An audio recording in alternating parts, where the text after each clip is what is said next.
All right, we are live, everybody, here tonight, Wednesday, September 24th, 2025 at 8:01 p.m.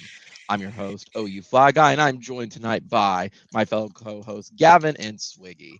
We mentioned it on the Sunday show that we thought we were going to be able to take a week, maybe about 2 weeks off, because we have the bye week this week, and we also had no real upcoming news. We didn't have any upcoming things we really needed to talk about because the following game was a home game against Kent State, which we could sleepwalk through before the big showdown and our yearly matchup against our rivals down south in Austin. We thought we were able to, relax, sit back, watch college football, enjoy these top 5, top 10 matchups over the weekend, just like take a quick breather before we get into the meat of the second half of the schedule upcoming. Gavin Swiggy, boy, was I wrong because Oklahoma said, no. You're not allowed to rest. You're not allowed to have one week off or 2 weeks off. You have to be in the news cycle. And depending on if you're Sooners, you're Cowboys, or just kind of the state of Oklahoma or the SEC stuff in general, well, we've had a wild 24 hours news cycle from the past 24 hours. I think everybody can agree with this at this point. So I want to kind of just jump right in. Gavin, before we get to the topic, though, Gavin, how you feeling? And Swiggy, how are you feeling? You know what? I'm feeling pretty good. My thumb still works, so Oh, I really can't complain. so your thumb was not raptured. That is great to hear. You'll be able to continue your Resident Evil 99th playthrough. Your Resident Evil 7 99th playthrough. No, no, no, no, no. See, here's the thing. Because my mom took Tylenol when she was pregnant with me, so now I have to collect every single Riddler trophy every time I play the Arkham games. That's also why you're a Cleveland Browns fan. I mean, you know It what? all comes together, man. I'm almost done with my Arkham Knight playthrough. I'm like 85% of 120% done. And yes, it is 120%. If you play the game, you understand why, but yeah. Sure. Gavin, quick check-in, buddy. How are you doing? Before we jump right into the news topics that everybody's kind of wanting to hear. Uh, I've been doing pretty good, honestly.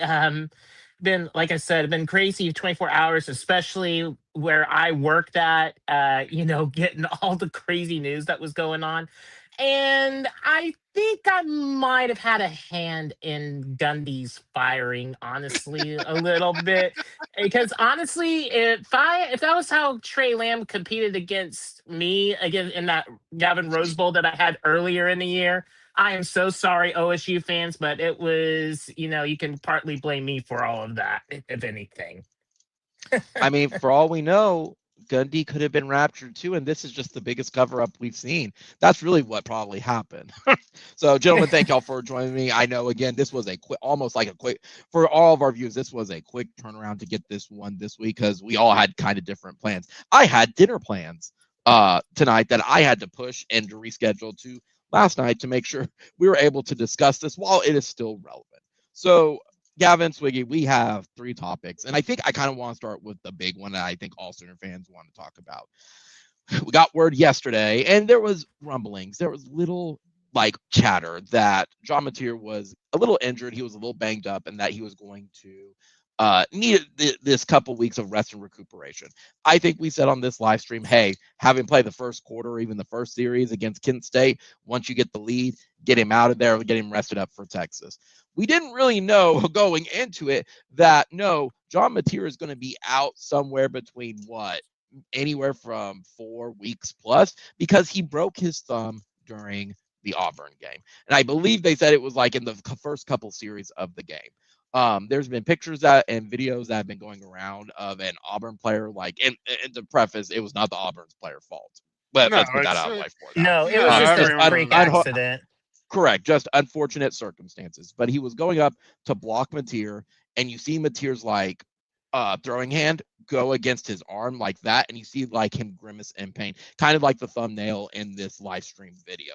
And as a result, he broke his thumb and underwent surgery today.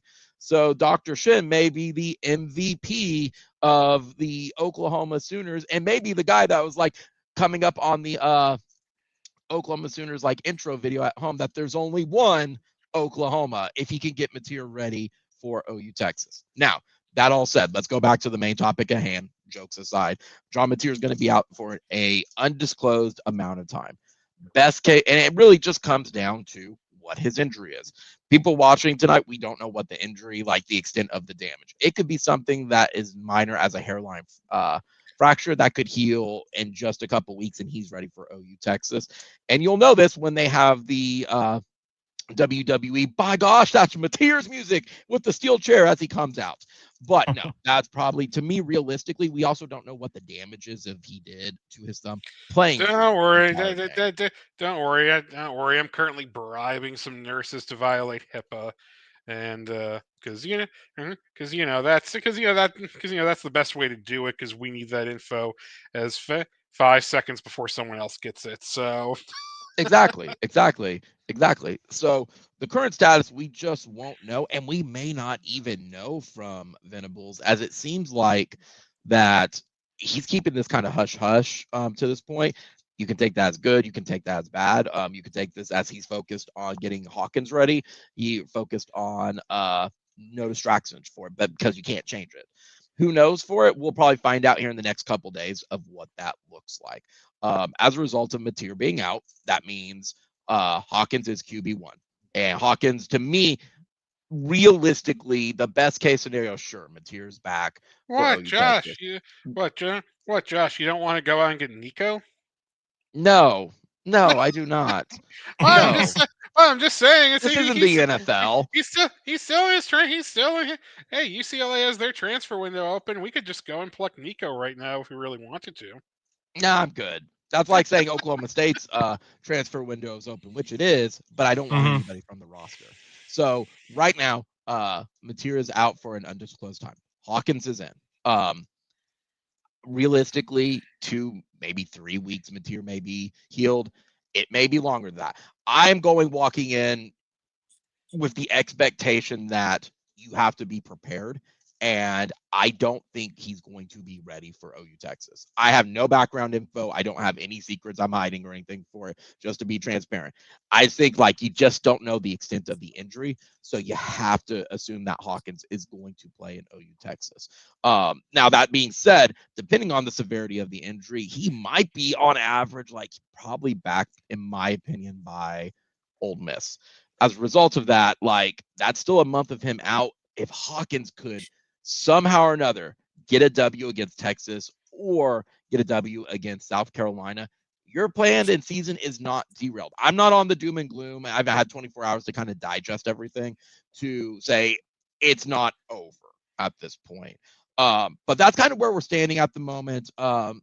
Gavin, initial thoughts, initial feedback on the John Materr situation at this point that we haven't covered, or just some stuff, but just initial reaction. I mean, my initial reaction, I was eating at a Japanese restaurant when it happened. I feel like, if anything, I was a little shocked and everything. I was figuring out, how in the hell was he able to still be able to play and still go through all of this?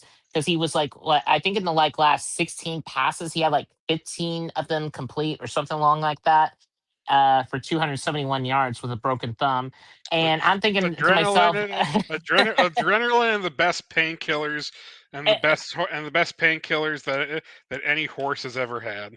Well, yep. and not only that, it's I'm kind of laughing at the Auburn fans now, who were totally insufferable and everything, and I'm kind of laughing at them now, of you guys were basically complaining about the refs cheating, cheating you guys, and yet we had a quarterback that was kind of had a broken thumb or whatever the case was, and we still beat you guys.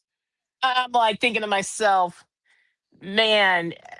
Auburn, I'm just it was just that's just some some toughness, that you'll never see. I mean, it sucks that Materr's going to be out for a while, yes, but it's if I would say, if Hawkins does come back and everything, basically coming out of a casket and everything else, though, to get ready for Texas. Boy, I would be pumped if that was the case. But it being realistically, it's going to kind of hurt a little bit, though, too. I mean, if losing to Texas is not going to be the end of the world. We got to think of the long term situation, because we can still get into the playoff being 9-3. Correct. With the daunting schedule that we have in front of us, it is not, the season is not over yet. It's not a pack it up, go to the next thing. Because again, there is some silver linings in this. First, Gavin, you mentioned it, and I absolutely agree.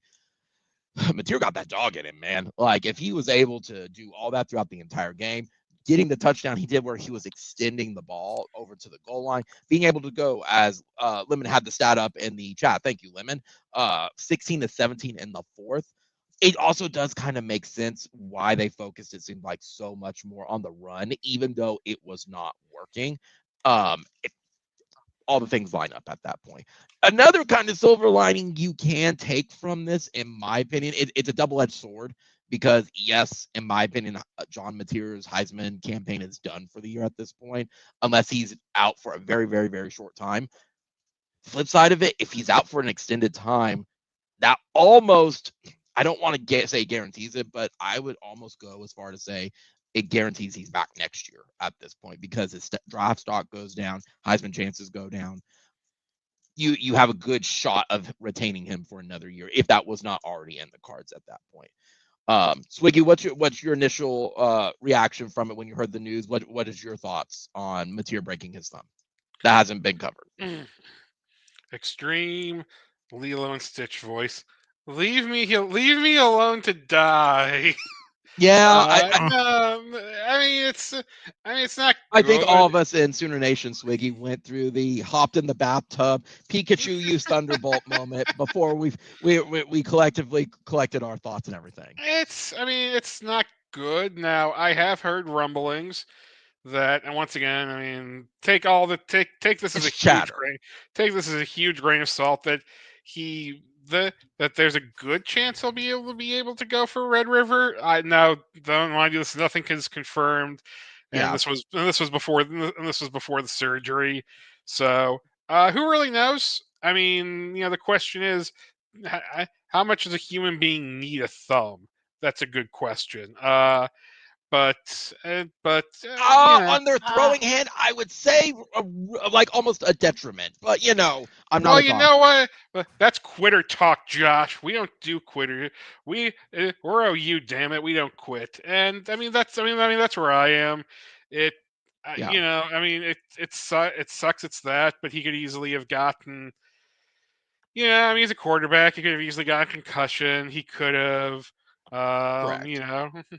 He could have gotten his ankle stepped on like CeeDee Lamb last week. Anything can happen in football. That's why, that's what, now it sucks. It's quarterback, because you can't always replace because quarterback depth you can't always replace quarterback depth.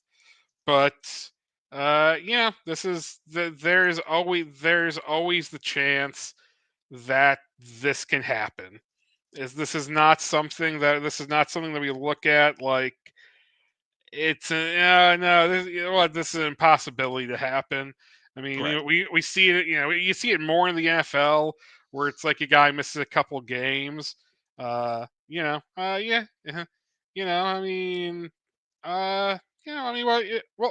and see until we know more.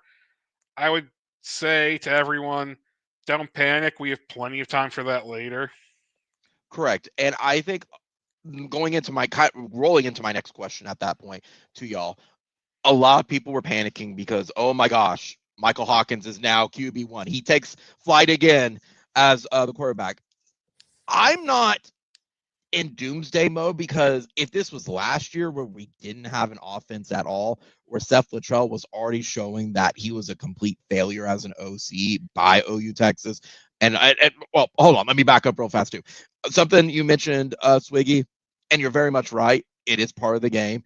It just sucks that this is Venable's like third time with injuries at this point. The wide receivers being out, your quarterback being out before, and now being out again. Venables just cannot catch a break. And why can't we have the nice things where the stars seem to align, where we have a generational historic defense and have an offense that works? Anyway, but going into it, Michael Hawkins is I'm not worried. He has experience. And again, and I stand by what I said on Sean's stream last night. If Arbuckle can make Canick become a tight end, because it's surely not Joe John Finley, who, preface, we're still shooting into the sun. We're still going to punt him there. I have faith that he's had an entire offseason to work with Hawkins to get him into the system. And chatter from what I've also heard is that he is definitely used to the Arbuckle system and just plays very well in the Arbuckle system. So the only worry that I have is his kind of like awareness of the field. We don't know what Hawkins looks like from a year 1 to a year 2 jump, which is also another reason why I think I'm less worried with him at the helm versus like if he was just a freshman or if he was our third string QB. I'd be really, really worried if it was Hollenbeck. That I've heard too much of that. He's at Davis Bevel level at the moment right now. As of today, he can easily grow out of that, but he needs a lot of experience. But as it is right now, I think Hawkins will be fine. Again, it's going to be difficult. It is going to be a mountain for him to climb to beat Texas. But unlike last year, all the O-line should be healthy from now until Texas. A lot of those rolled ankles should be healed up by that point. We also should have the wide receiver core like very, very healthy. We get Gibson back at this point. The only other worry though I have is like how the O-line is going to go. You got to get that run game going. It does look like Hawkins is a little bit slower versus John Materr on getting going in the run game at this point. Now he could have changed over the offseason and got like much faster. We won't know. We don't know what the game plan is going to be. But Gavin, hop into you. How are you feeling with Michael Hawkins in the driver's seat at this point? Obviously, Kent State, not worried about that. That's a 5-0. You can win that game with your eyes closed, sleepwalking. You and I could probably start right now and win us that game. I'm not worried about Kent State.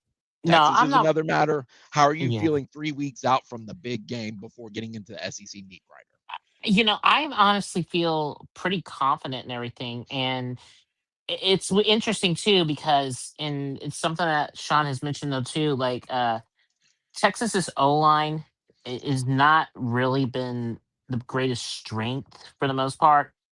I mean, and that's been the issue that I've had too, because like Texas has been very inconsistent offensively. It seems like this year and everything too, for the most part. Now, yeah, they got basically a body bag game with Sam Houston, where they basically were like 155 to nothing, and honestly. But I kind of look at this point to where I'm like,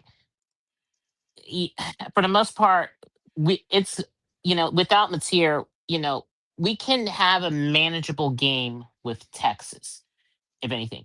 Now it's like, do I guarantee that as a win? Don't want to jump the gun on that, but I'm just saying it's a very manageable, even if we don't have Materr. Correct. That to me would be scarier at the moment, but luckily we have Hawkins, we have stuff at this point, and it seems like, all right, I'm walking almost into this more of like seeing that Texas is going to be a sicko game, and hey, if we win 3-2, we won 3-2. This could be a 12-0 remix at this point. We don't know. I think it was all, to me, even walking in with Materr, it was always going to be a defensive slugfest showdown between both teams, and whose O-line was able to do just a little bit better against the defense of the other team. I had a little more faith of Materr being able to do something versus Arch in his first year. Now it's just kind of, I think it's going to be a 50-50 game for it. Swiggy, how do you feel about Hawkins at the driver's seat at this point? I mean, I feel as good as you can for any backup quarterback. I'd like to see. I want to see how he does against Kent State. I'm actually kind of glad. I like to see some reps. I don't know how I feel. I feel about as good. I guess I'm kind of where you are. I feel a little bit worse with him than Materr, but Yeah, I mean, if there's one advantage to Hawkins, it's they're not going to have much. They're not going to have much tape on him, so, or at least game, or at least game Uh, tape. Correct, but you have that is another benefit, and I'm glad you reminded me of it. You have 3 weeks to prepare for Texas because of the bye well, week, Kent State, and you have the Texas week with it. So if well, if there is another silver lining, and I'm repeating what a lot of people have said, but if you're going to get injured, now is the time to do it versus later in the season where you could be out the rest of the season and your playoff chances do depend on beating a Alabama at in their house, a Tennessee at their house, a make or break game against LSU. Now is the opportunity for that. So it like I said, there is some silver linings to get from this. Nobody wants the players to get injured. Obviously, you don't want your starting quarterback to get injured, but there could be worse outcomes at that point. Gavin, I know I've been interrupting you. well, What happened? I was going to say too. I think, and I know we all want to forget last year's OU Texas game. All this for that for It sure. didn't happen, But Gavin. remember, Didn't you no, know we revived the COVID year I, for that game? It never I happened. know. No, I know, but you just remember because when the whole Seth Luttrell crap that was going on though too, they basically started Hawkins throughout that entire game as well. So that was the other thing though too. So it's like even though everybody does not want to live that nightmare and everything, I sure know I don't want to, because remember Hawkins was basically the starter for that OU Texas game last year. So that was kind of Correct. another silver lining. So it's like he knows what it's like basically playing in that stadium and everything too. So that was kind of the other silver lining I was going to bring in as well. Correct. Man, there is okay. Sorry to interrupt, but right now right behind home plate at the Cubs game, there is an old guy wearing a sweet old school M&M's NASCAR jacket, and I gotta tell you, man, that is a cool guy. He sounds very 90s. It's a Very 90s. yeah. I'm pretty sure I mean, yeah.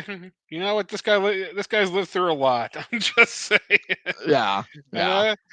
I'm just I I'm just saying. yeah. If you get a chance to wear if you guys get a chance to wear an Eminem NASCAR jacket, you gotta take it. You gotta take it whenever you can. So Sure. Sure. uh, that aside, yeah. I mean, we'll see. Because I mean, Kent State isn't. I mean, I don't want it's a Kent State. I'm going to take nothing away from Kent State as long as Hawkins looks competent against Kent State. I'll feel okay.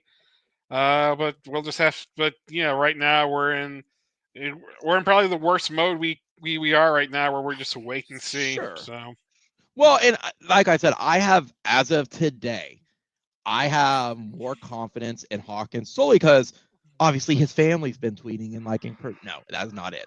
I have more encouragement because we do have an offensive identity this year versus last year.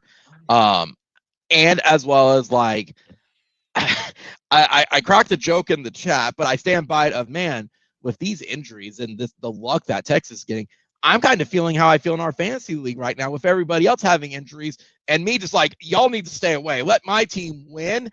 Let y'all have the injuries like Swiggy with you and CD Lamb. Like y'all can go lose the games. I'll keep my core team together. But again, we want to me the other silver lining though. And I know I'm repeating silver lining a lot. It's not I'm not going through the 5 stages of grief, I promise. It's just looking at it very analytically.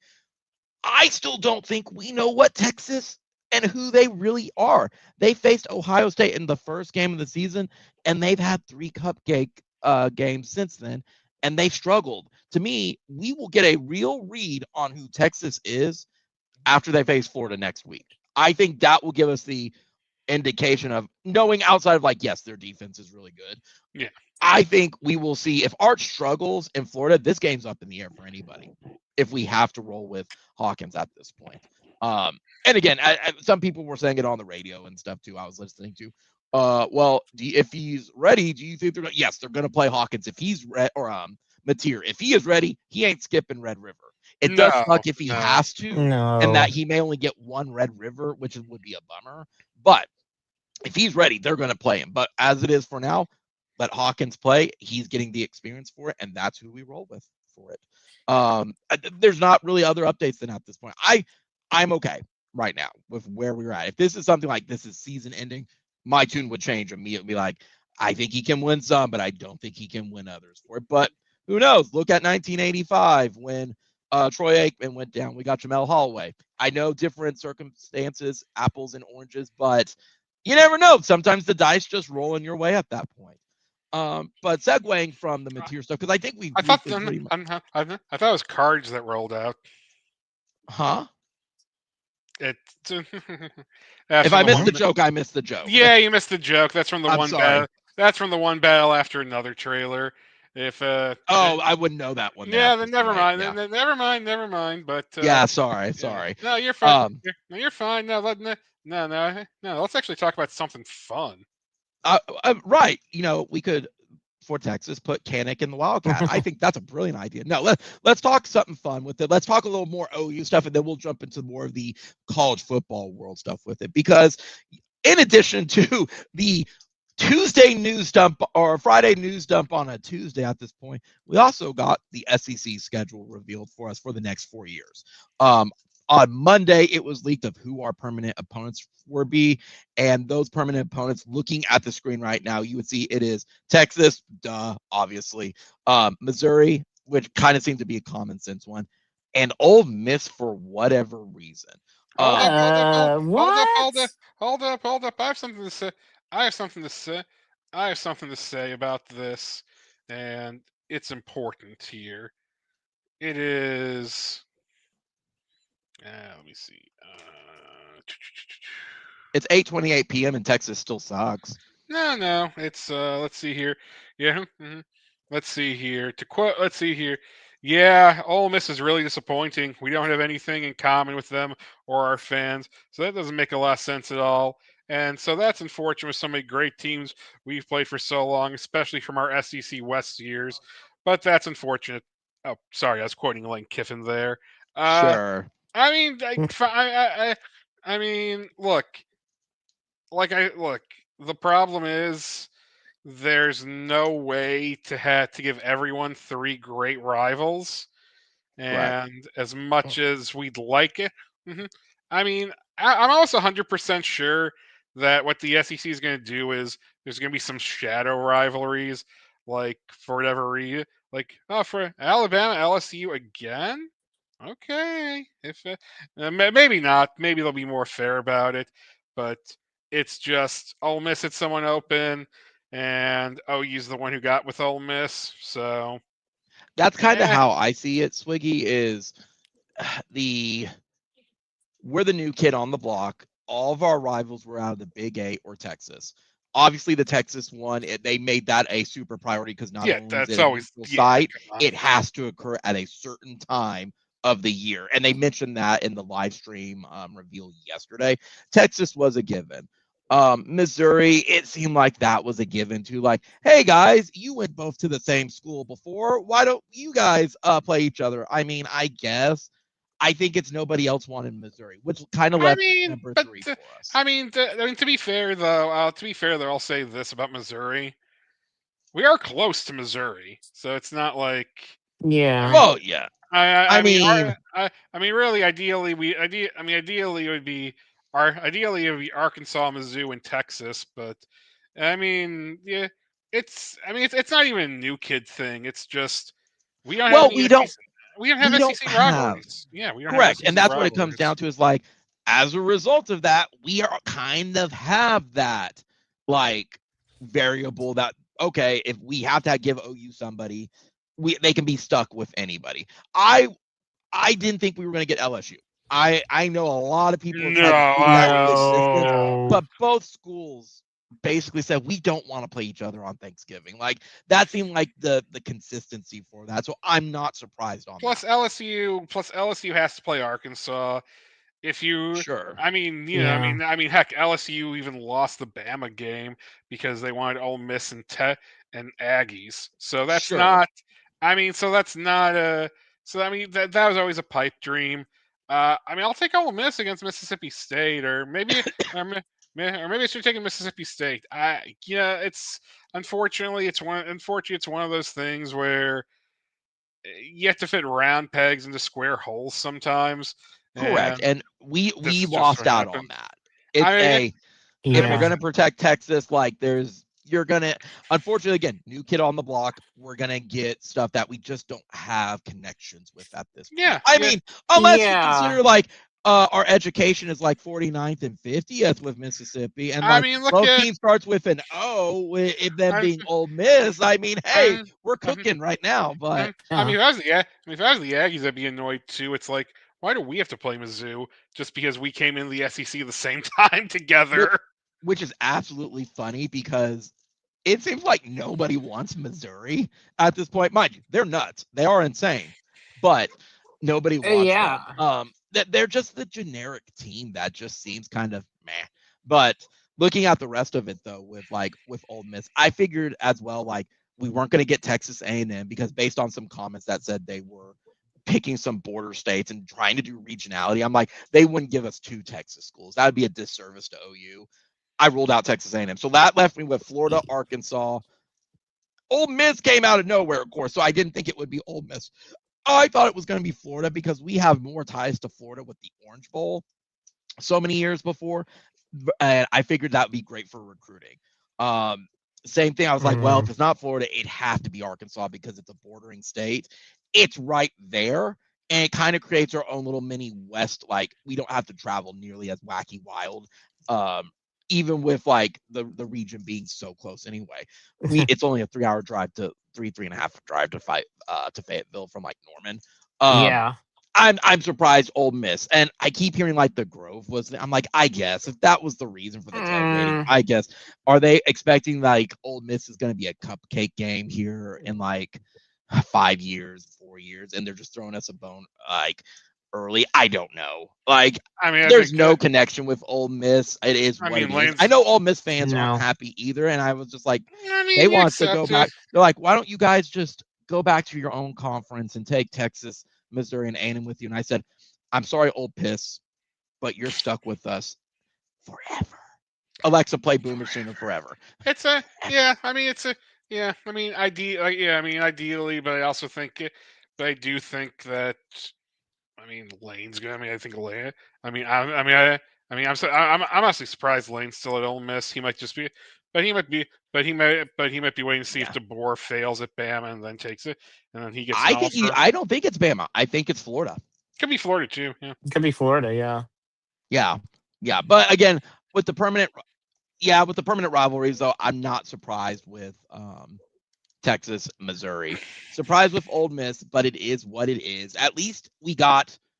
It's not a disservice as well. Like the SEC is like, you're just going to get the teams you always play before. They did at least throw us a bone there as well. Like, hey, you are going to get an SEC team. It may not be the premier one from it, one of the ones, but we also have a helmet matchup with Texas, which it does seem like looking at this schedule, they did do a good job of avoiding like people getting through an OU, Bama, LSU, essentially. Now, to the wild person, I did see who commented many a couple of days ago that was like, I hate this. Oh, you should have got LSU, Bama, Texas. I went, you're stupid. You are genuinely a dumbass for it. I can understand like a little bit of like, well, maybe they wanted to give us Bama because that little like crimson rivalry we've had and a blue blood automatic like artificial helmet matchup. But they didn't even do that for Bama and LSU at that point. So Well, because I'm not surprised with yeah, that. it's a well, yeah, it's an yeah. Part of it, well, because yeah, once again, it's the same thing where that's why I say it's hard to make it work because really, ideally, the three you'd want Bama to have every year are LSU, Auburn, and Tennessee. But that's also really hard, and that's also and you're also kind of okay if you do that then. Well, then someone's got to take Mississippi State. Then you're fitting Mississippi State in a harder place. Then maybe it's I like a lot of thought went into it. And it's and stuff can always change. I mean, it will. I mean, yeah, they're gonna. Yeah, I mean, in 4 years they'll reassess. The only thing that's going to be definite in 4 years is we're going to be 100. Yeah, Texas is the only definite thing. So, well, I think go ahead, Gavin. I was going to say The perfect too. opportunity lets me get my charger. Yeah. So, and the other part I was going to say too was that with a lot of these, with the SEC schools and everything, it's like, okay, if you had to, with some of these schools, it's like Alabama, for example, you basically want to keep your two main rivalries, which is with Tennessee and with Auburn and everything. And then it's like, and then it's basically like, who is your least other rival and everything else though too. And it was just like, for a lot of these schools, it was just more of like there was like some of the rivalry stuff that was kind of keeping intact. So it's like, yeah, with Yeah. Alabama, I mean, I kind of see that with Auburn and Tennessee, Arkansas with LSU, and I can somewhat see that with Missouri, Auburn, same with Alabama and Georgia. So a lot of it was just like, was kind of trying to. At least they were mostly, if anything, like keeping the rivalries intact within the old conference guard in itself. So it's like Yeah. I do not have a problem with any of this, if anything. So it's like, with us, Missouri and Texas, I mean, look, as much as I don't want to call Missouri a rivalry or anything, I can understand why. So it's like you basically have your two rivalries in a sense, along with like whoever your wild card is. And that's kind of where I kind of take that, if anything. Sure. The only other thing, I guess, from the initial leak of the permanent rivals, it does kind of suck that this all guarantees that Missouri is going to be our Thanksgiving game because Texas is stuck on the first or second week of October, and Ole Miss is going to be playing Mississippi State in the Egg Bowl. We kind of know who our last opponent, which it's like whatever. Like I guess it just ends the seasons on a dud note, in my opinion. But beggars can't be choosers, I guess. But I was just disappointed on that. Now, let me So yeah, remove so yeah, that. it wasn't. So one last thing on that. So yeah, it wasn't. I was kind of like, I mean, I kind of figured we have to eat it a little bit, and it's not like Mississippi State. It's like not Mississippi State. I mean, All Miss is a good team. It's like I don't know. I think it's a dick thing for Lane. But hey, I guess that's it. But hey, I guess that's how you build a rivalry. It was a bit of a Sure. dick. It was a bit of a dick thing. It's like I get it, but it's like I get it. He's not wrong, but like it's still I don't think it's he's wrong on it. I think yeah. Here's the there's thing. better teams It's to a pick. it's a dick thing to say. It's a dick thing. I had no It issue isn't. with it. No, it is a dick. It's a dick thing to say. He's right. It can still be a dick thing to say. Anyway, Sure, I guess. But moving besides on to Yeah. that, Gundy. at this point, we moved on from the next day, obviously, yesterday. They also revealed what the next 4 years were going to be. Now, keeping in mind, we do not know the order of them outside of very specific ones, such as OU Texas and the Egg Bowl, things that have actual dates attached to them. We also know, hey, maybe in 4 years, if the Missouri and Ole Miss thing doesn't work out, they rotate us out with some other ones, and maybe we get Texas A&M and one in, say, Arkansas and another for it. A Southwest Conference ish, a pseudo one for it. I don't know. That's how it is. But they revealed 2026, 2077, 2028, and 2029. Focusing on the first 2 years right now, 2026, we got at home Ole Miss, South Carolina, Kentucky, Texas A&M, and then our two cupcake games between UTEP and New Mexico. And on the away side of it, we're getting Michigan, Georgia, Florida, Mississippi State, Missouri, and then obviously Texas at a neutral site. For 2027, we have at home Alabama, Arkansas, Tennessee, Missouri, Utah State, and San Diego State. And then on the away side, again, Ole Miss, Auburn, LSU, Vanderbilt, SMU, Texas with a neutral site. Again, keep in mind that they moved to a 9-conference schedule, meaning that we didn't have the uneven years where we only got 3 home or 3 conference games and then 4 because of the mismatch of the 8 conference games. We also have to play one Power 4 team, which luckily for OU, some stuff we kind of just fell forward into with SMU and Houston. We don't have to worry about that. But taking a look at 2026 and 2027, when they reveal 2026, positive side, we kind of get a break from the gauntlet that we get from the past 2 years. We get a bit of a breather. I'm not going to say that the road schedule is all easy peasy either, but we do get a breather at least based on opponents for it. On the flip side of it, boy, if I had to pick one year so far that was revealed between the other ones, 2026 is such a loser home slate. Like, I don't care about UTEP. I don't care about New Mexico. And if you look at the conference games, like, obviously, I guess it was either going to be Ole Miss or Missouri that we were going to get on repeat. So that's 3. And then it's like Kentucky, I guess. South Carolina, we get a remix, maybe to get the return receipt if we don't beat them this year. And then A&M. A&M's going to be the most expensive ticket on that, but the rest does not bring any type of excitement No. to Owen Field. It's a lame schedule for next year.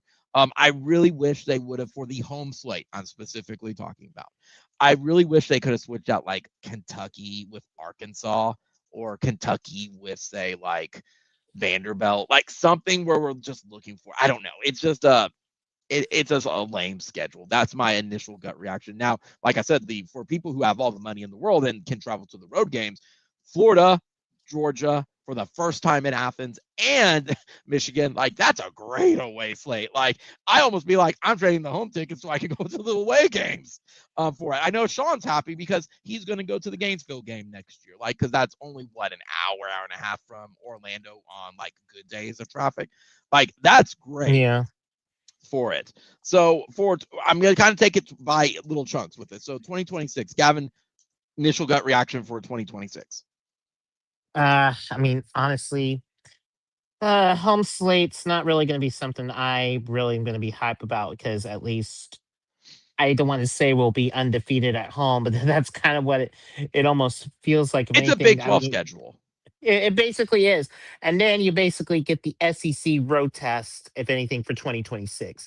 2027. Well, hold on. Swiggy, what's your thoughts on 2026? I mean, it's a schedule. It's yeah. I'll take it. Let me put it this way. I'll take a schedule that's a little bit more down after the insanity of the last couple of years. So, they can't. I mean, they can't all. They can't all be. Oh, you get Tennessee, Alabama, everything at home. So it happens. Sure, and that was something I was keeping in mind. Of like, I know at some point OU was going to get that.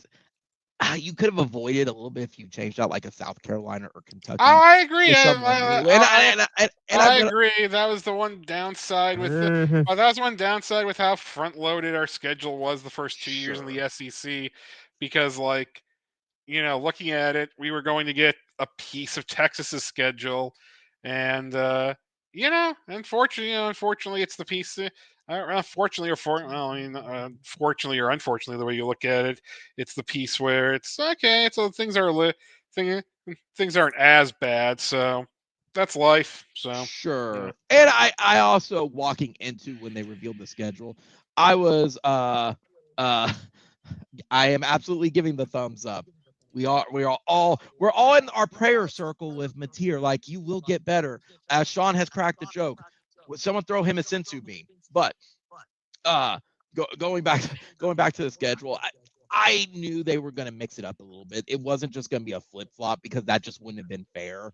Yeah, I am a little frustrated on some stuff, but it is what it is. 2026 though is the weakest schedule in the sense of the home slate.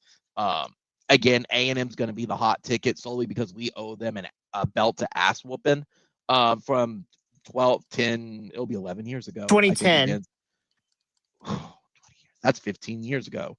Well, we actually beat them in 2011. 2012. No, it's 2012 because that was Notre Dame. Johnny Manziel. That was Manziel. So 14 years. Almost, but we owe them an ass whooping, and I think we can provide that in Norman to them. Now, going into 2027, they said also before the schedule was released, it was going to be not just like flip-flopped, but also too, like, you're going to play the other side. I don't know. I guess maybe hard feelings, maybe some, I don't know what the logic was, but you're going to be playing the other sets of teams. So in 2027, my initial reaction for that is a much better slate. For the first time in gosh knows how long, we get Arkansas at home. You get two great marquee matchups with Alabama and Tennessee. You get your rivalry game with Missouri, and you got the little cupcake games between Utah State and San Diego. I know a lot of people wonder why San Diego State. It's a destination trip in 2 years, guys. That's the sole reason it's going to be. It's going to be so people can go out west and have a vacation, kind of similar to what we did with Temple this year. Again, on the away side with it, very manageable. LSU, Vanderbilt, SMU, Ole Miss, and Auburn for it. It's a much tougher schedule this go around. I will not lie, but I think everybody's going to be dealing with that schedule as well. I think getting SMU as an away game, that's the perfect kind of like local destination that OU fans can go travel 3.5 hours to Dallas. That's a day trip. And Vanderbilt will be a fun one. People can go to Nashville for it. So I think the 2027 slate is way better. There again, the 2026 one is definitely like I said, very tailored to the away games. 2027, it seems like it's more balanced. It is going to be tougher though, even with no matter kind of the order you put it in, it's going to be a tougher matchup. Swiggy, we'll go with you. 2027. I mean, there. I mean, that looks like a good. I mean, that's. I mean, that looks like this year. Yeah, it looks like this year. It's a bit more I mean, hard to say what Mizzou's going to be in 2 years, and it's always hard to tell. But I mean, it looks more balanced. I mean, at least looks a bit more balanced. I like seeing Vanderbilt on there just so we have at least just so it's not like insane every single week. Home slate looks good. I mean, this looks like I like the schedule. It's more fair. It's more fair. It's more interesting. I don't really have anything else to say. I don't really have anything else to say about it. I think it's more fair as well. I think it's also more interesting of that. There's a marquee game that's not. I don't want to say Texas A&M isn't a marquee game, but it's like it's Texas A&M. Like I guess I don't have the prestige that I fawn over them like other people do. For it, I don't think they're a helmet brand in the respect of like for a selling ticket. And again, for 2026, it's like South Carolina. It's a repeat game. Who cares? Ole Miss, it's a permanent rival. You can't really say anything now at this point for it's either that or Missouri. And then Kentucky is kind of a sure, I guess. But again, if you're going to have a Kentucky and South Carolina, eliminate one of them. So that way we get like a Bama, an Arkansas, or a Tennessee at that point. That's where I do think it's a little bit unbalanced for it. And I get it. I know we haven't faced Kentucky since 1980. Like we faced them one time. I get it, but we're gonna have to roll, and we're gonna have to, we do have to roll the entire SEC. It's fine. Scheduling what schedules are what schedules are. We'll deal with them. Sure. And the other thing I will point out with the 2026, why it's also, excuse my language, a shitty schedule, because no one else has pointed this out except me. And so I'm going to claim I'm the first one claiming it. I see outside of Texas A&M, that's a lot of morning and afternoon kicks. Probably. I see that. I don't see maybe South Carolina is a afternoon kick, but I think Kentucky, Ole Miss will be a morning kick at this point for the home slate. Again, I'm talking the home slate. I'm not talking the away slate for it. I'm talking in general of how can I justify my season ticket cost? Because surely they're not going down, even though we are going to have only 6 home games. They're not going to go down. I hope they do, but we'll see on it. Again, with 2027, it's much more entertaining. You get half the schedule is like what we've always wanted for it. And then you get Missouri, and then you get Utah State and San Diego State. I do like with the other ones as well with the 2027 slate, there isn't necessarily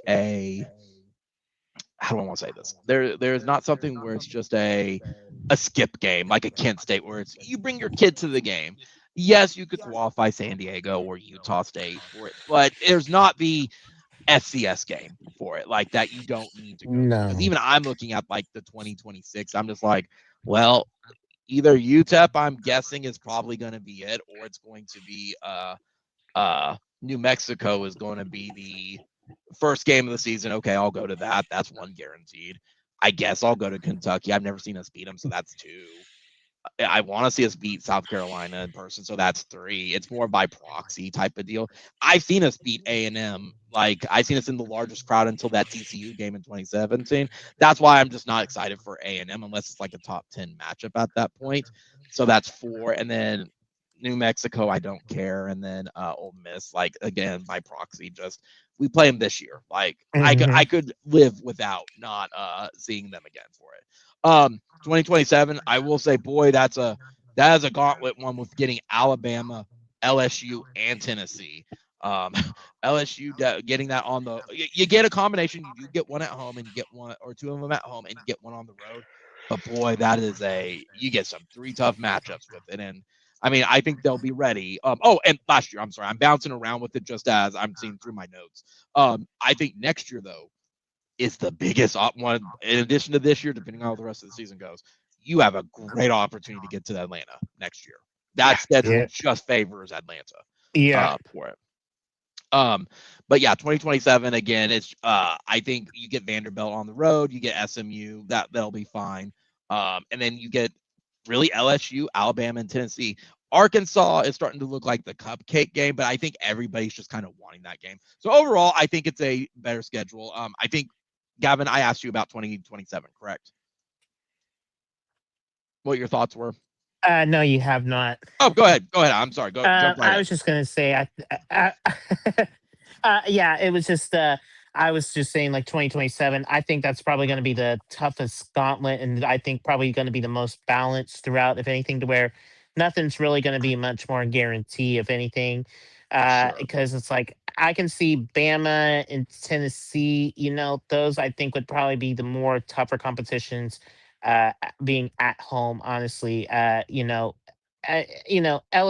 That's always going to be a hard environment, but I will say, like, hold on, sorry about that. Like Vanderbilt will just be like a nice little trip and everything. I got a coworker of mine who's basically trying to save up to go to Nashville because his wife actually went to Vanderbilt, so that'll be kind of be a nice trip for them to go to. So I can see this to where Auburn, it's kind of been hard to really gauge, if anything, but if Hugh Freeze is kind of going off and stuff like that and everything too, it'll be interesting. So I think 2027 is going to be Gavin, you're assuming Hugh Freeze is still going to be alive in 2027? Oh, Man, yeah. An Auburn coach lasting until 2027. You are optimistic, my friend. You are an optimistic man. I mean, it's like I'm just not sure if he's going to be able to stick around over there. Honestly, over at Auburn, I think he might be eyeing for something bigger. So that's kind of where I'm at, if anything. So sure. Looking at the and I forgot to ask this before I revealed the schedule.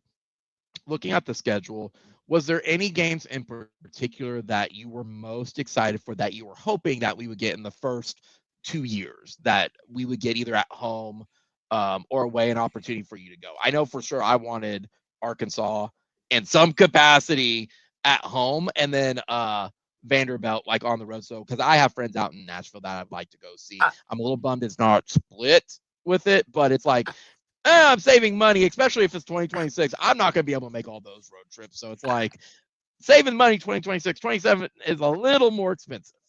Yeah, the one thing I really wanted, and I'm very disappointed that we didn't really get this. I would have loved for OU to travel back to Kyle Field over at Texas A&M. I would have been able to love to kind of see that, if anything else, though, too. I know a lot of people, because it's like we have not been there with, like, I guess with all the latest renovations since they've moved into the SEC and everything, to where there's over 100,000 plus and everything. I would have loved to basically kind of see them play over there at Kyle Field. That was kind of my only little bit of a disappointment. Sure. Swiggy, was there any particular game you wanted to see in this first gauntlet that you were a little disappointed or very happy to see? Nah, I mean, I have no strong opinions on it. So, if basically whatever the schedule is, I'll watch. So I'm happy with everything. Sure. Let me now get the other one really fast. Image file. All right, here we go. So for the other one, then we have the second half of the schedule to round out the 4 years. 2028, we get home games again. Ole Miss. What you laughing at? I'm sorry. I just realized didn't realize we were in there in 2028 with the Aggies over at Kyle Field. That's what I just was Right, laughing but about. I mean, yes, we were eventually going to go there, but it may be disappointing that it's not in the first 2 years or how just the schedule panned out. But for 2028, we get Ole Miss at home. We get Florida. We finally, after having to delay it, move it, we finally get Georgia at home. We get Mississippi State. We get Temple again, and then we get Colorado State. I mean, I guess question mark Colorado State. We've never played them before, so add that, I guess, on the OU master list of games teams we've never played. Whatever. Beat the Rams. Beat the Rams. The other Colorado team, and then on the away slate we get Missouri, Kentucky, South Carolina, Texas A&M, at Houston, and then at Texas. Honestly, this is, if we're talking about like almost balanced schedule, this one is also a very balanced schedule because for all intents and purposes, looking at the games right now, Florida, well, for the home slate's great. You get Florida, which people really wanted, and you get Georgia. People are going to be foaming at the mouth to get that Georgia game for it and try to return them an L at this point. For the rest of them, it's what I expect is like about a quarter of the schedule is going to be kind of meh, and that's what it is with Temple and Colorado State for that. On the away side with it, again, you get that little nice road trip. If you want to go up to Missouri, you get Missouri. Again, Kentucky on the road, South Carolina on the road, Texas A&M, and Houston, and then Texas, obviously, for it. So Texas A&M would probably be the destination one. It almost seems like the 2026 year is kind of the meh because it's like everybody's Norman, while this one is a much better because of where you're going. Now, we could be other teams' Super Bowls, I guess, and we get to go to Norman stuff, sure. But from a Norman perspective, we got the short end of the stick for 2026, while we get the other side of it in 2028.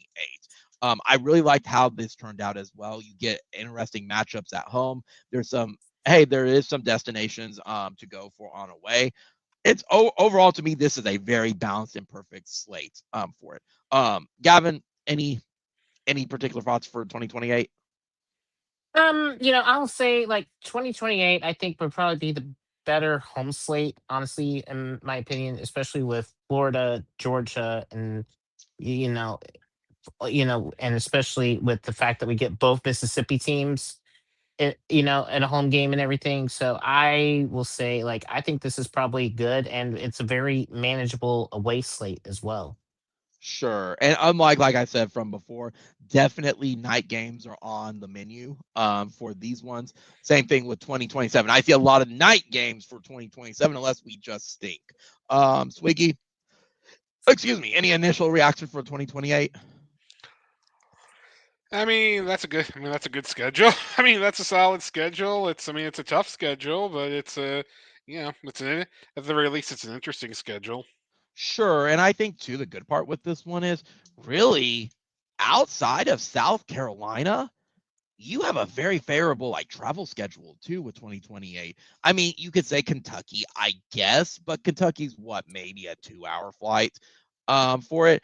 South Carolina seems to be like the furthest we're going to be traveling. Maybe Houston if you're going to drive it, but everything else that's very manageable. On the flip side of it, like with 2027, I feel kind of you're a little all over the place in the SEC at that point, so it's a little more chaotic. So this one actually seems to be one of the, while you get the better home slate with 2027, in my opinion, the 2028 schedule is almost balanced at this point. So kind of like the theme I'm getting of like 2026 is kind of let down. 2027 is the great home slate. 2028 is like the true balanced like schedule based on everything.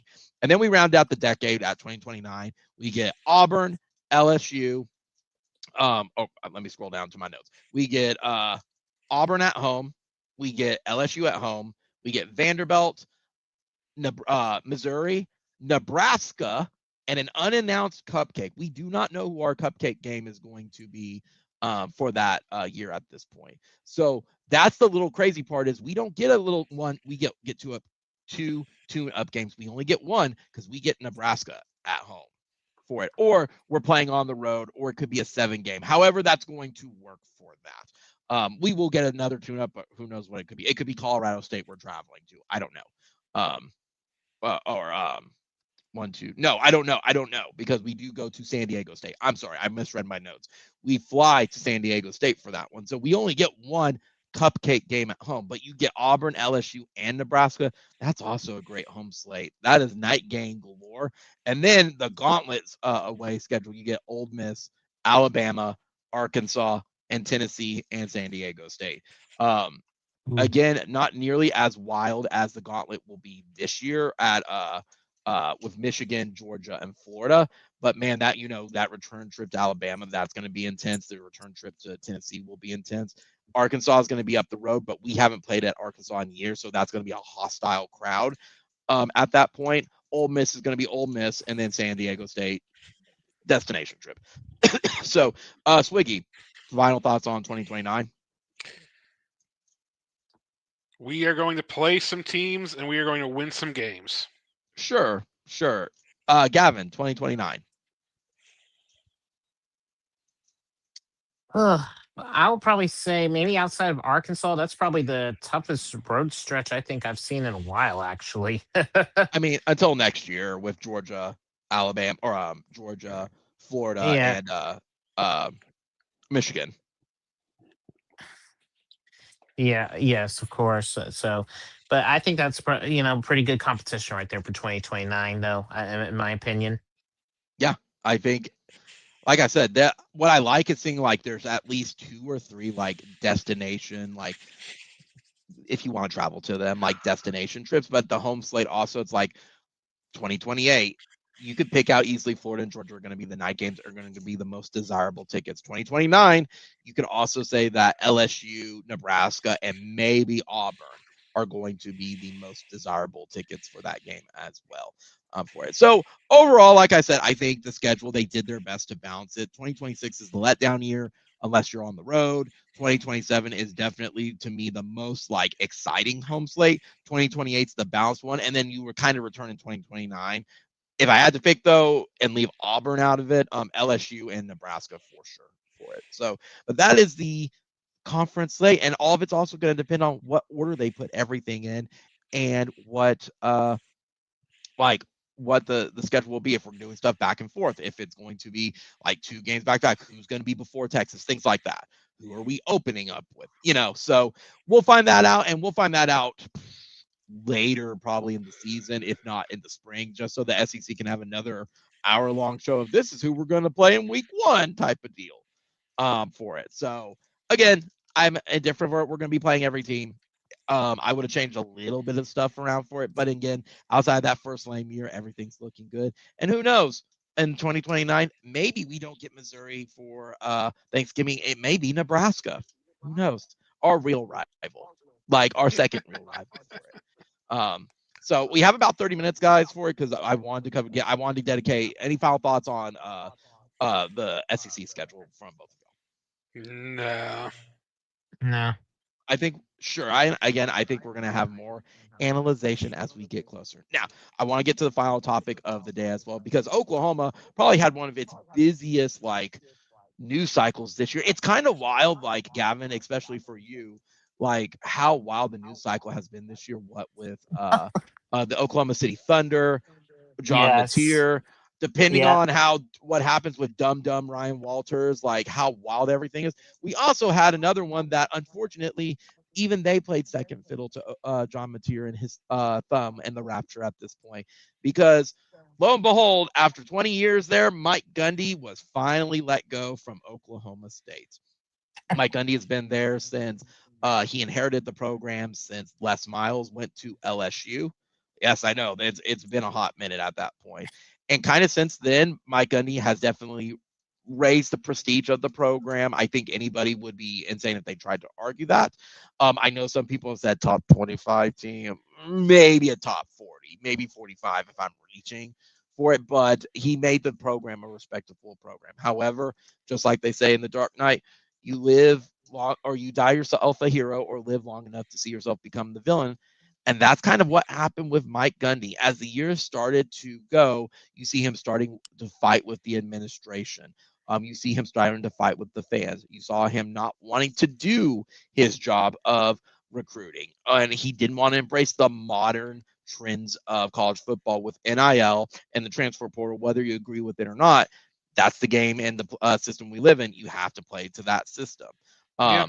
It's not a secret that Gundy was an asshole to his coaches. It's not a secret he was kind of an asshole to the administration and the fans at this point. Remember, he called his fans poor because they complained about him not winning football games with how much he was making and said, well, you're just doing that saying this because you're poor.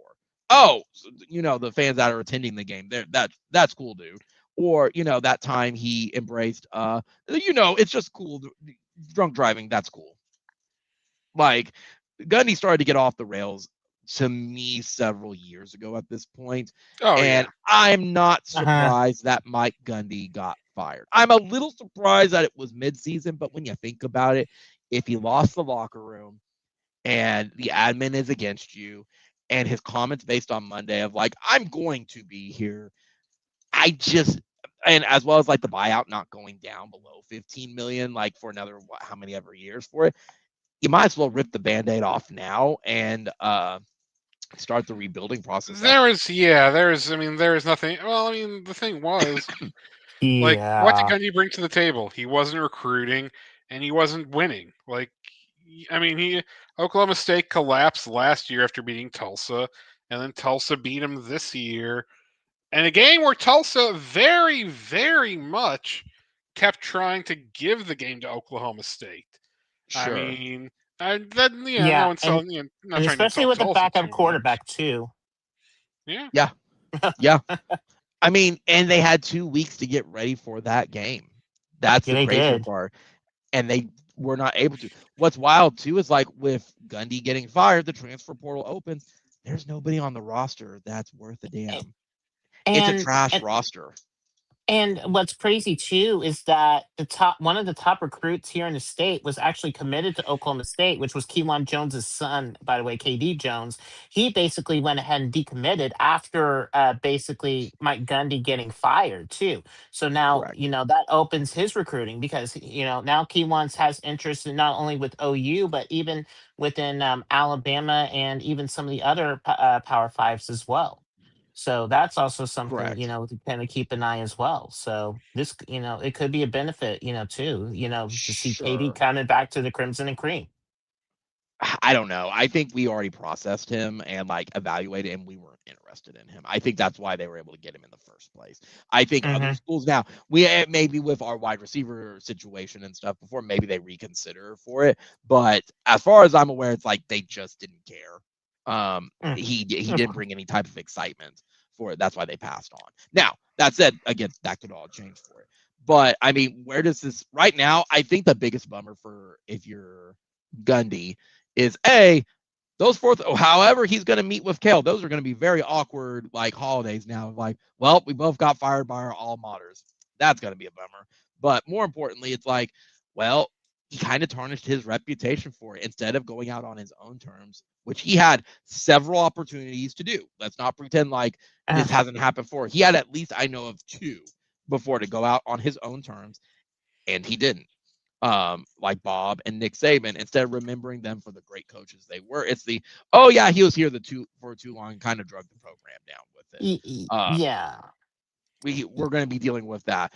And now kind of at this point, and I'm bouncing between both. Where does this leave Oklahoma State at this point as well? I believe they got their offensive coordinator as the interim coach until the end of the year. But then who do you go get? I know Zach Robinson's been bounced around, but Zach hasn't had this type of level of he doesn't have the recruiting ties. He doesn't have this type of experience. I don't know if Zach's going to be the right person to go get. Even with his familiarity with the program, the more I think about it, I don't even know if he's the right person. I know some other ones have been thrown around, and put aside the jokes like head coach Les Miles, head coach Billy Napier, whatever for that stuff.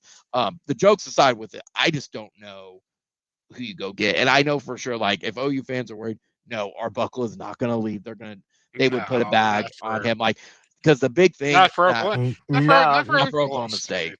Yeah, because the big thing you have to remember is you're going to be rebuilding that program from the ground up. I don't think Arbuckle's interested in that. I don't think a lot of coaches are interested in They're that. gonna get And I No. think you they're don't gonna want to get get a no. coach that They're, wants to they're gonna jump get ship essentially and be they're used gonna as a stepping stone. they're gonna get a no-name FCS coach. I don't want to say no-name in like that, but Yeah. like that's probably the best case Sure. because here's the thing: if Yeah. Oklahoma State isn't committed to spending NIL money, which it doesn't seem like they are, Sure. you've already then you can't it's not even like it's not even like you can say well we're Kansas we're Kansas or Kansas State, we can recruit we'll recruit Kansas just fine and go from there, and Oklahoma State's not out recruiting Oklahoma in No. Oklahoma, No. so it's not No, that's not they're not. happening. So you have you have a what we call a tough situation because your recruiting is you're recruiting it. You don't have any natural recruiting points. You have to your NIL isn't going to be that expensive. You play in the Big 12, which is interesting, but that brings its own issues with The Big all 12 is on limited borrow. with I'm all not gonna say borrowed time, but with borrowed all the time. travel. I mean, look, they'll find someone to take the job. Yeah. It's just not going to be some up and coming genius who wants to take it, because anyone smart enough knows that's going to be a difficult job right now. So, I mean, they'll get someone. They'll get someone good at FCS or someone who wants to use Oklahoma State as a stepping stone. Because I mean, look, because at this point, I mean, if there's one good thing about Gundy staying around too long, number one, in 10 years, nobody's going to remember the end of Gundy. That's just not how it's going to work. Correct. And Let me finish. Let me finish. correct. That's never how it works. And for the new guy, everyone knows Gundy had to go, so it's not like there's going to be some kind of huge chime for "We want Gundy, we want Gundy." Correct. And it's two things you mentioned on that. The first one too is like Gundy never pushed for fighting in-state recruits. I think that was one of his biggest flaws was he did not fight Bob. He didn't fight OU to get those 4 and 5 stars. He kind of just accepted that defeatist mentality, and I think that hurt him in the end for the long term.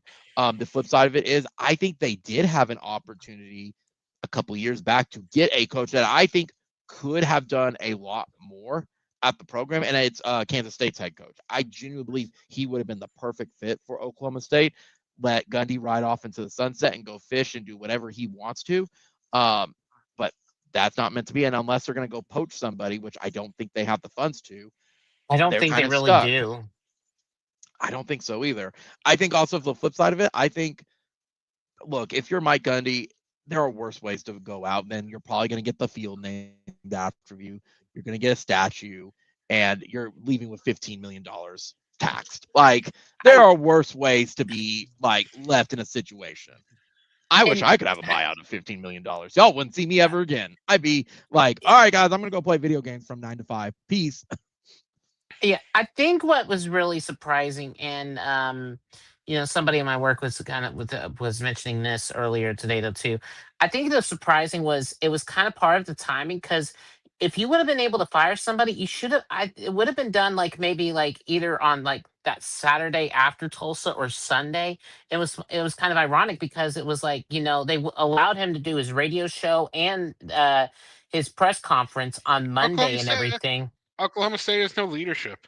Yeah, Yeah. yeah, and No, that no. well, and that's like you said too. I mean, it's like the issues going on, especially at the top, even at the top of the presidency level too. That's kind of been the other issues that are going on as well. So it's like right now there has been like no steady leadership, and honestly, like nobody knows whose contracts are going on, even within the own athletic department and everything else as well too. So right now things are kind of like there's like really no sort of steady leadership at all whatsoever at the top of the university itself as either as well. Correct. There is no consensus at this point of what to do. And it's exactly what you mentioned, Gavin. It's like staff didn't know that they were going to let him go. The players were notified on Instagram at this point. To me, that's the sign of like they were just fed up with them. And I genuinely believe his comments on I am sticking around was the final straw. I think that Definitely. was a Yeah. you think that, and no, Gundy, you're gone for it. Again, I think though that other things also came into play as well. I think people, I've said it on this stream how many times that guys that it's fun being the rebel if you're winning. If you're not winning, you just look like a jackass. Look Yeah. at Dabo right now. Dabo Yeah. looks like a jackass. Look at Tom Herman. He looked like a jackass. So you have to win. You got to win. And then it's cute. And I would even go as far as to say, like, not to bring politics into it, but I think he lost the locker room with the OAN shirt. I think that was you had to go out to get one of those things for it. And whether people agree with the politics or not is irrelevant. I think that pushed players away, and that was kind of the beginning downfall. But then again, if the rumors were true, he didn't even remember half the players' names. That's the problem too. Like, he didn't like I think Gundy was just going through the motions at this point. And I'm not gonna say he was looking for an excuse to get fired, but like he was not pulling his weight. Like I even messaged like Bill Connolly on it where he was talking about it's sad. I'm like, is it sad, Bill? Because like he wasn't doing even his day-to-day jobs. Like he wasn't doing even the bare minimum. Is it really sad for Oklahoma State? I don't think it is. I think you're going to get 25%. That's going to go insane. That, oh, we're going to regress. I remember what happened under Pat Jones. I remember the before times. I get that, but it's a breath of fresh air sometimes. And you get someone that's Hmm. hungry versus someone who's complacent. And you get someone who, is a little bit more relatable to the players now versus Gundy, who was clearly not. Yeah. Yeah. I think what's ironic about it too was like the last game that he ever coached in, they were dressed in all black. I Yep. hate to Yep. say it. That was like, oh, you could not have picked the worst time to wear all black. It was almost like basically, almost like having a funeral for Mike Gundy's coaching career. That Yep. I think to me was like the whole irony of all of this too. Oh, yeah. Oh, yeah. I think something else to mention with Gundy and stuff as well is like, when you take a look at like I see the comments as well where Oklahoma State, and I forgot if I already mentioned it, where they said it's not about 1 week from now. It's not about 2 weeks. It's like 1 year, 2 years, 5 years. Oklahoma State was all right. OU's not in the conference. Texas is not in the conference.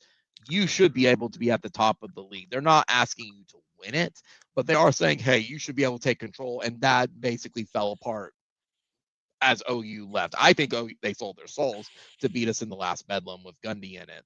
And then this just fell apart as a result for it. Just like Nick Saban sold his soul to the devil so they can win so much at Alabama. But I digress on that one. It's is what it is situation. It's more of a not an if it was going to happen. It was I'm surprised it happened midseason, but I'm not. Like, Uh, No. Yeah. I mean, especially, after the loss to Tulsa, that just. But like I said, the problem is it could have happened at any time because Oklahoma State has no leadership, and when you have no yeah, leadership, nobody. And that's the one thing I think could really kill them on this next hire, is they don't is if multiple factions don't know what they want and they can't bring up any money for someone who's actually, it's because look, there are expensive because look, there are expensive coordinators you go for, or people who yeah, need pressure. Nah, right now you're looking at a guy who needs a fresh start, or someone who wants to be a head coach and thinks yeah, Yeah. Oklahoma State is his stepping stone. Because if you get that program to 8-4, which isn't impossible in the Big 12, people are going to take a look and say, "Yeah, you know what? He cleaned up Gundy's mess. He can imagine we could do now with what we're giving him." So yeah, that's actually I actually think that's Oklahoma State's biggest problem right now, is they really need to be careful with their hire, because right now people are going to view them as a stepping stone school, and yep. it's not. And you really don't want to be a stepping stone school. And Correct. And I, it sucks to be perceived as that, but that's what Gundy drove the program to. and I think what's sad about it too is like we were looking at it like what 2 years and like what 4 years ago, they were playing in Big 12 title games, and how quickly that dissolved so quickly. I think Yeah. that's what really Well, drives me insane. well, Uh, no, it doesn't seem drive you insane because when you stop recruiting, that's what happens. This no, isn't. Yep. Yeah. I Sorry, don't go mind. I don't. I understand the recruiting part of that aspect, but it was just like I think that's what I think it drives me to where it's so wild about it. It was like even if the recruiting wasn't all there though too, the fact that they were able to get to a couple of those Big 12 title games. I mean, look, yeah, they obviously lost to Texas, and then of course losing it to Baylor at the 1 yard line. As much as I hate to give You're bringing them me joy, Gavin. nightmares. You're bringing me joy. I mean, I hate to give you nightmares, OSU fans, but honestly, you kind of lost it on that 1 yard line, and that's basically somewhat of where everything went downhill from there. But at the end of all that, I think that's just what's so interesting. Within the last couple of years, is like everything has gone downhill. In fact, the offensive ratings, if you look back the last couple of years, they're nearly at the bottom of basically the offensive ratings over the last 2 years or so, which Yeah. that says a whole lot. And then of course yeah, losing to and here's the thing, you lost to Oregon like 69-3, where there was show no competitiveness or anything like that whatsoever. It's just kind of at this point to where it was already starting to become a downhill slate. I mean, honestly, I would Yep. have thought, if anything, they should have fired him back in December. That's when I thought they should have let him go, if anything. And then they just decided, okay, we're just going to go ahead and give you a pay cut. No, I mean, if you wanted to have that actual change now instead of the mess that you are in currently, you should have done it before the season started. And that way you had a fresh start with something starting and being new with, if anything. But I Correct. think with Gundy being, stubborn as he is, wanting to take the pay cut and all that and everything, and still sticking to his old ways, now they're already in a lot more of a worse situation than where they should have been, months ago. Yeah. Yeah. And I mean, obviously we haven't addressed it as well, but I think it's also worth noting. I mean, Gundy had an OU problem. I think if I saw the right record, it was 4-15 against us Yep. at this point. And I would even go, look, it doesn't change that they have a W on it. Dude, But it see, it was. even then, it's like all the games he won were kind of like, there was always like I'm not going to say an asterisk, but there was always more to the story. Like 2011, they destroyed us in Stillwater. Well, we walked in there with a team that was tied together with chewed up bubble gum, paperclip, and hopefully a rubber band. We were so banged up that year. We were expecting the ass whooping. 2013, it was a re-kick from Bob. No, no, no, no, That no, no, no, no, no, no, no. That was 2014. Yeah, that was 2014, 14. Yeah, that was 14, 14. 14 was the re-kick. 2021 and 2023 were the years that, we screamed about the lack of pass interference call that may or may not swung the results of the game, but it always seemed like there was a condition for it and not something where it was like a 2008 OU Texas where it was just the better team won, or like 2010 where that to me was the closest OU OSU matchup where that was just two teams who duked it out. He never had one of those that he could hang his hat on, in my opinion, for that. Again, it doesn't change. He got the W, so for it. It's that some of that's part of football and stuff as well. But it is the end of the era. We won't get the revenge receipt against Mike Gundy, whether that's a playoff game, a bowl game, or whatever. He goes and does whatever. Where do you think he's going to end up at next? I don't think he's He going to says he end up wants to anywhere. coach, but analyst. I don't think so either. I don't think so. He's gonna be an analyst somewhere. Oh God. Oh well. It can't be Nick Saban's School of Rehabilitated Coaches. No. I think if anything, he might go the Pat Jones route and basically just become like a radio host or something or anything. And he'd be horrible at that. I know, but I mean, I just don't see any coaching opportunity that really wants to deal with all of that. If anything, I mean, that's kind of where I kind of see that he's either going to be some sort of analyst or, radio host. That's kind of where I see that more than anything. I don't disagree with you, but it's just I wouldn't want to. It is what it is for it. Gavin, Swiggy, we got 5 minutes left, buddies. Thank y'all for joining tonight. Any final thoughts, Gavin, on the John Materr's thumb situation, Mike Gundy being fired, or the SEC schedule reveal? Well, I'll just say this. On Materr, I know we're not in the worst situation of anything. SEC, it is what it is. Be happy for all that. As for Gundy,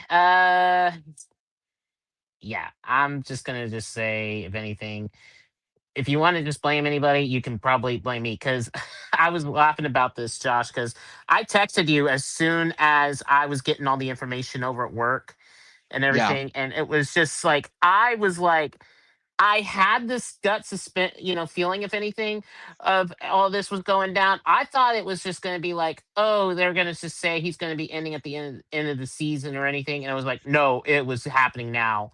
And yeah. just from all the inside chatter and everything, too, it was just like everybody was just like at the point to where, like, yeah, this was just a crazy done deal. I mean, I was actually in the control room when all of this was breaking down, if anything, and Yeah. because and I was kind of at the point to where I was like shocked, if anything, because like I would have expected, okay, yeah, we're just saying at the very end of the season we're gonna give Gundy his farewell tour, all that, if anything. It was like, no, we're just gonna get this done out of the way. I'm not surprised. Again, rip the uh band-aid off and everything and let that go. Again, I mean, and there's going to be stuff that's coming out from it. Like, I'm seeing messages and stuff as well that was said on the radio today, that they gave him the opportunity to announce his retirement and coach the rest of the season, and he declined it. Like they basically told him, you get to ride to the sunset. He didn't want to, then they were going to rip that band-aid off immediately for that. It is what it is. Gundy Dundee. So, Yeah, Swiggy, his own any final stubborn and thoughts? pride. Yep. Nope. Nope. That's all I wanted to say. Yeah, cool. All right, guys. That is our show for tonight. I want to thank everybody for joining us. Thank y'all. We had a great crowd turnout tonight. I'm glad we had a lot of people. We had a great chat going.